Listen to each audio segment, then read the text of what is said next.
Hello guys, welcome છે અમારી YouTube ચેનલમાં। આજે આપણે ખૂબ જ સરળ રીતે ખજૂર બિસ્કિટ બનાવતા શીખીશું। એકદમ સિમ્પલ અને સરળ છે।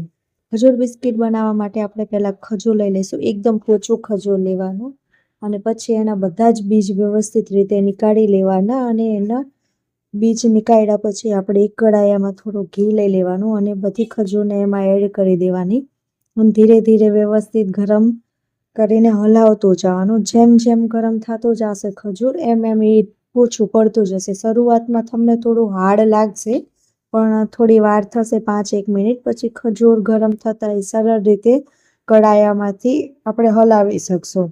આપણે જોઈ શકીએ છીએ એમ અત્યારે એકદમ હાર્ડ પડે છે। પછી જો ખજૂરને ગરમ થાય છે એટલે થોડુંક સરળ થઈ ગયું છે।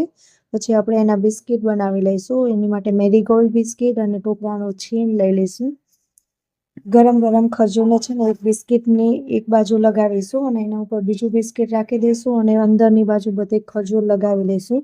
પછી એક બાજુ ઉપર ખજૂર લગાવશું। એવી રીતે ધીમે ધીમે બધી બાજુ ખજૂર લગાવી લઈશું।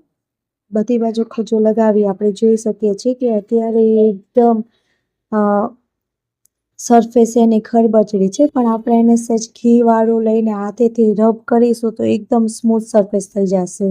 જુઓ થઈ ગયું ને સરસ। બસ એવી જ રીતે બધા જ બિસ્કિટને બનાવી લેવાના। ધીરે ધીરે જ્યાં આપણને આછું લાગતું હોય ત્યાં ઉપરથી પાછી ખજૂર લગાવીને ઘી લઈને રબ કરી લેવાનું।